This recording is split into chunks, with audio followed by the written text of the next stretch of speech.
Ritrovati in un nuovo appuntamento con Info FVG. Ritorniamo a seguire le ultime notizie dal Friuli Venezia Giulia. Partiamo dal progetto Adaptation Friuli Venezia Giulia, l'inchiesta giornalistico-scientifica che racconta le tecnologie più innovative messe in atto nel territorio per convivere con il cambiamento climatico e promuovere l'adattamento. Ne parliamo in questo servizio insieme a Marco Mero, la giornalista e autore di Adaptation.it, Roberto Gasparetto, amministratore delegato a Cegas APS Amga, e Massimo Battiston, direttore generale CAFC SPA e della rete gestori servizio idrico Friuli Venezia Giulia. Oggi parliamo di adattamento ai cambiamenti climatici. Che cosa significa? Significa che siamo nel mezzo di una transizione. Transizione significa che è un percorso che attraversa situazioni nuove.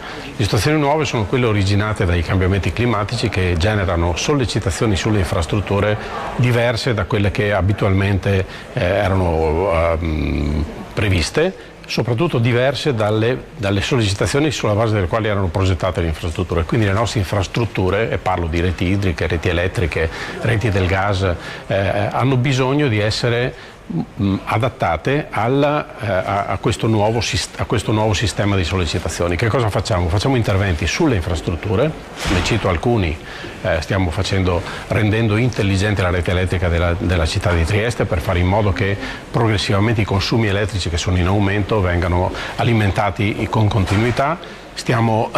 Abbiamo reso intelligente la rete idrica della città di Trieste. Le pressioni della città di Trieste sono regolate da un sistema che utilizza l'intelligenza artificiale, che appunto si fa carico di quello che momento per momento succede per adattare la pressione della rete. Con il team di Adaptation.it, che è il webdoc che parla di adattamento al cambiamento climatico, quindi un tema di estrema attualità e una strategia che deve essere assolutamente messa in campo per consentire alle comunità di confrontarsi con gli stravolgimenti climatici, siamo venuti in Friuli Venezia Giulia per raccontare appunto questa regione dalla incredibile biodiversità, dagli ecosistemi meravigliosi, pensate dall'alto delle montagne, i ghiacciai fino alle lagune, le pianure, i fiumi, i laghi, le città, per raccontarle in una maniera giornalistica e raccontare questa avventura dell'adattamento e tutti i progetti, le visioni e le azioni che vengono messe in campo per l'appunto per consentire a questa regione di rimanere splendida come oggi e confrontarsi con degli scenari ormai estremizzati a livello climatico. Speriamo di esserci riusciti e siamo sicuri che il pubblico apprezzerà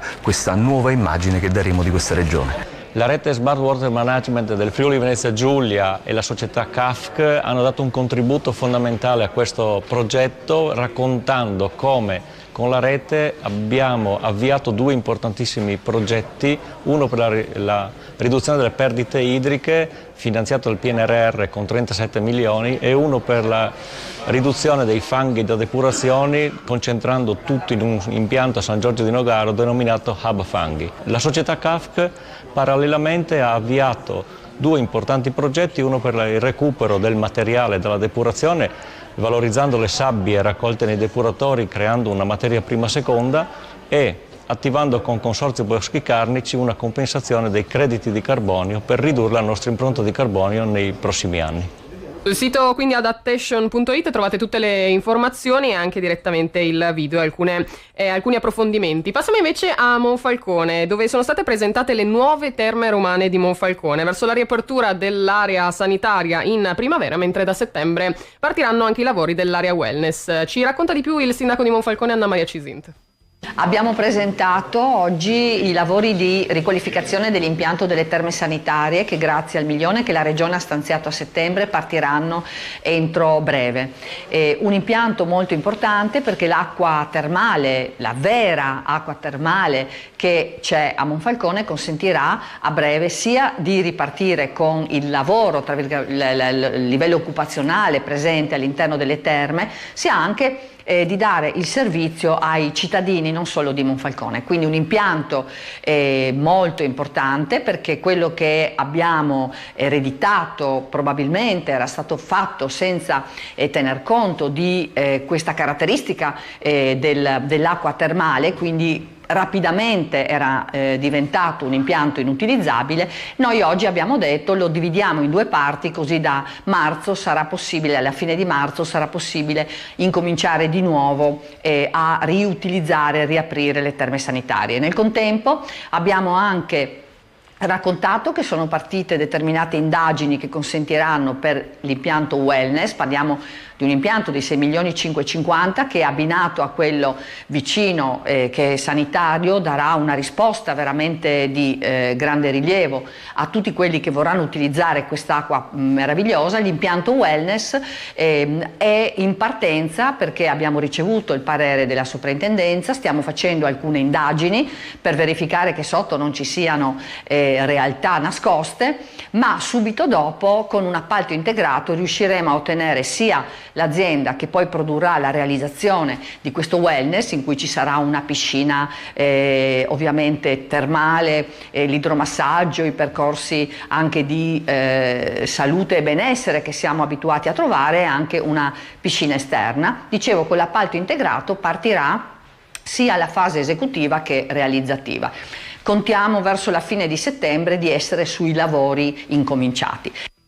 E quindi scopriremo di più anche nei prossimi mesi. Intanto a Monfalcone sono state oltre 6.000 le persone in piazza durante la giornata di ieri per la tradizionale cantada e la sfilata di Carnevale. Parlando ancora di questo periodo carnevalesco che ricordo si va a chiudere oggi, continua però in Friuli Venezia Giulia perché come sapete anche molti degli appuntamenti dello scorso weekend sono stati rimandati, in particolare il Carnevale di Muggia che compie 70 anni ripropone la sua sfilata domenica 18 febbraio. Tra le informazioni importanti per questo appuntamento restano invariati gli orari e le modalità dell'evento, quindi la sfilata inizierà alle ore 13, invariata anche la limitazione al traffico e sosta come già indicato dall'ordinanza pubblicata sul sito del comune di Muggia per la scorsa domenica. I biglietti acquistati per le tribune per lo scorso appuntamento sono validi anche per il 18 febbraio. Chi ha acquistato il biglietto per la scorsa domenica ma non potrà partecipare il 18 e vuole chiedere il rimborso lo potrà fare presso i ticket point entro e non oltre venerdì 16, mentre nell'impossibilità di essere presenti i biglietti possono essere anche ceduti